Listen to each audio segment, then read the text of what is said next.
Good morning, welcome to Planet Mojo. Today we're going to review the Saker Mini Electric Chainsaw.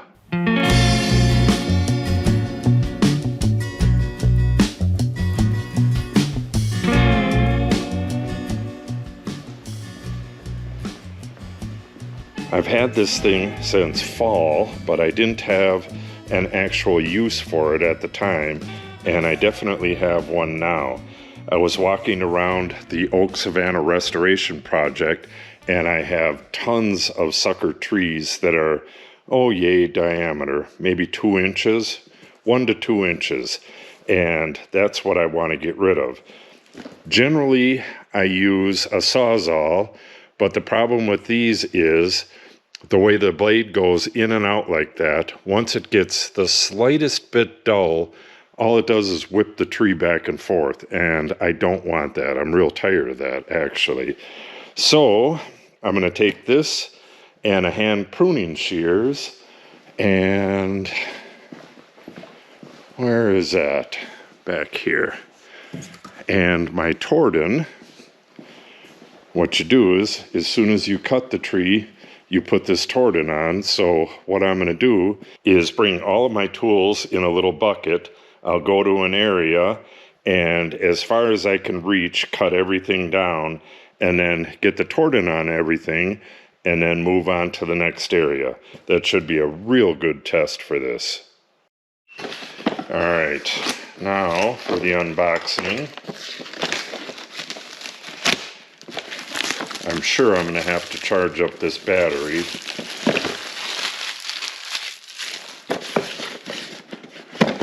So we'll get this on the charger right away.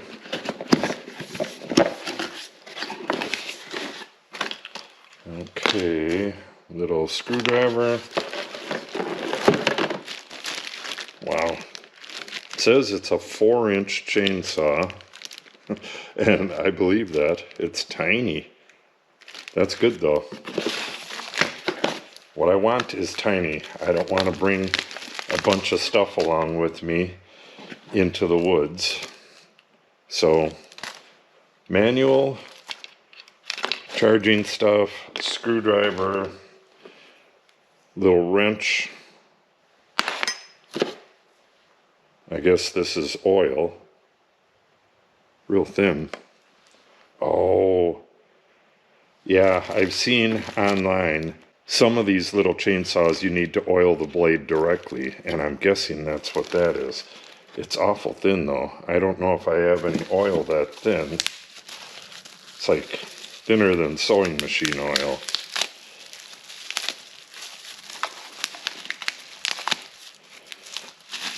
Pretty small battery. Yeah, this is like the smallest of the DeWalt batteries. It's real light too. I'm not sure how long we're going to be able to go on this tiny battery. Alright. So, where do you charge this? Looks like right here. Got a nice little rubberized handle. Oh, that's a guard. And looks like that's a lock. Oh, that's a safety lock out. I couldn't find it in the instructions, so I just tried this again, and you just have to press harder. All right, I'm going to go get this charging, and then we'll start reading the instructions. All right, I looked all over and finally figured it out from the diagram. This is the tension screw right here. That is pretty darn awkward.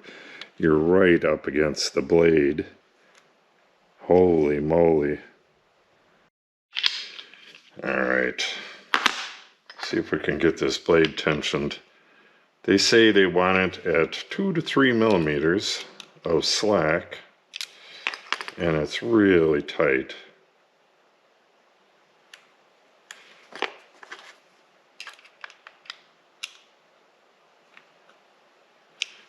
I can see this getting stripped out right away. Okay, I'm gonna guess that's about right, but I'll bring the tools with me. All right, still haven't gotten to the oiling part yet. Okay, all it says is to lubricate the chainsaw before each use. I don't know how long this is gonna last. Not very long, I can tell you that. And I'm guessing this is just regular old mineral oil. So it says to use vegetable oil when you're pruning fruit trees, but mineral oil is what I guess they use otherwise. So we're gonna wait for the battery to charge up and then get all this stuff in a bucket and head out and start pruning some little sucker trees.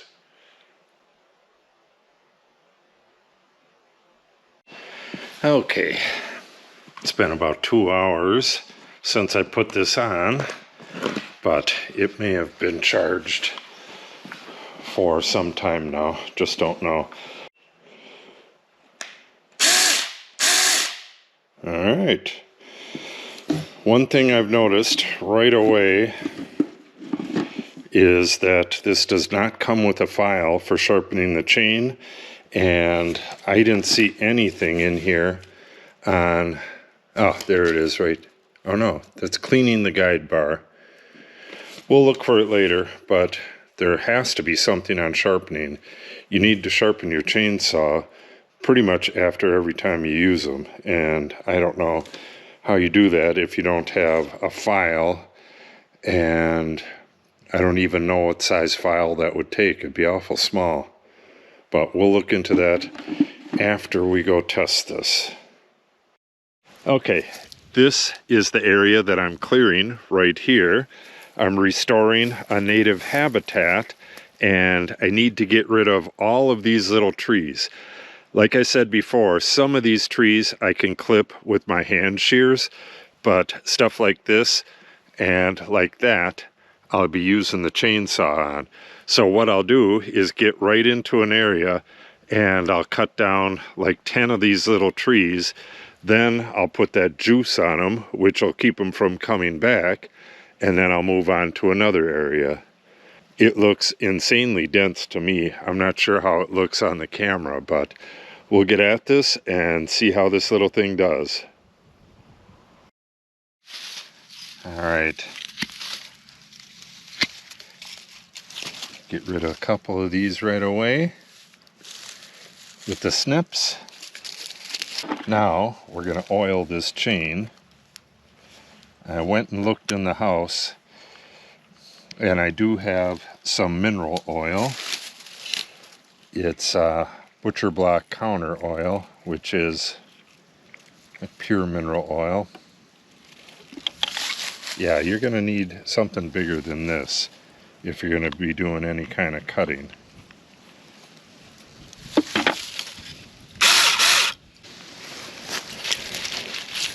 You could see this original one that was cut back here, and it was cut right here as well. Got to put the juice on it.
I was clearing my way to start getting into this mess and start chainsawing some of these bigger ones. And what did I find?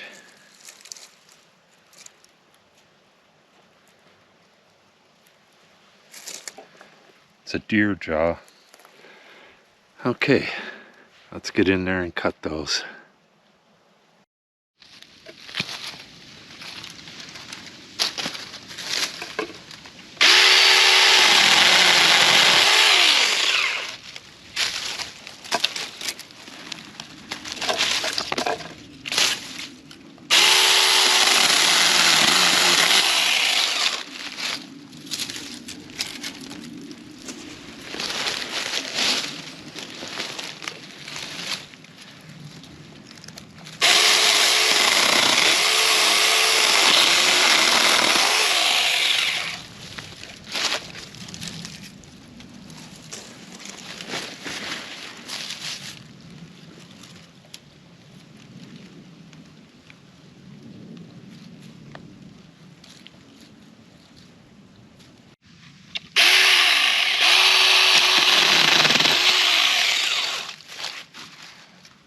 A lot of this stuff, like this right here, and the one right behind it, and the one right behind that, this is all invasive species.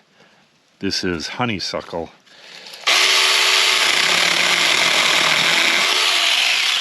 It smells real good in the spring, but it'll take over your entire woods. It was planted as a decorative plant and it escaped. This stuff you definitely want to kill.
Alright, I came across the first, well, semi-full-size tree.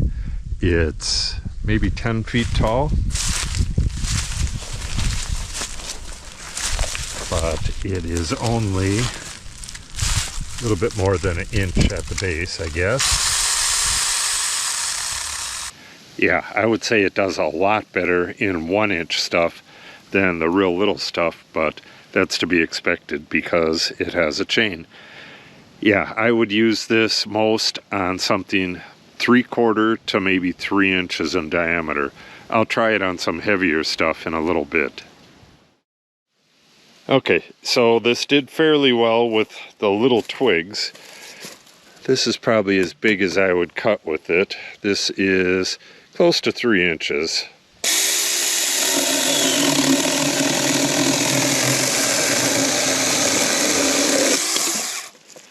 Yeah, did that real easy. It works better on this thicker stuff than it does the real little stuff. Let's try this right here. This tree's a little bit rotten, but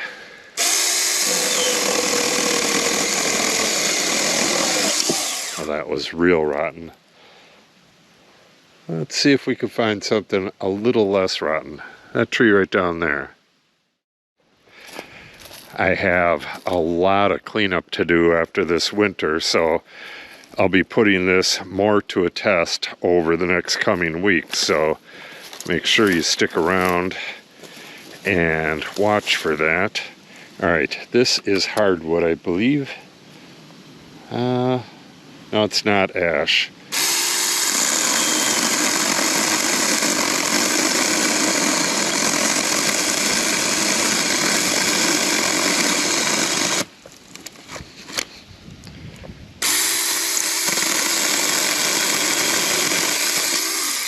There we go. Yeah, and that is a real hardwood. Very hard. And I cut through it pretty easy. I need to adjust this blade again and re-lube it. I keep forgetting about the lube because all my other saws have self-lubrication, but I'll get used to that. Yeah, so far so good. I would probably recommend this more to somebody that lives in the city. Like this tree right here, if this fell in your backyard, you could probably cut this entire thing with this saw.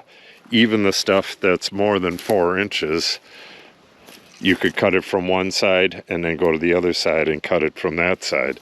So you could take care of a tree this size all by yourself with a tiny little saw like this that you can put in a cabinet somewhere. But if you got 35 acres like this, you would need more than this. You would need several chainsaws. So overall, it works pretty good so far. We'll see how it holds up over the next couple weeks, but so far so good.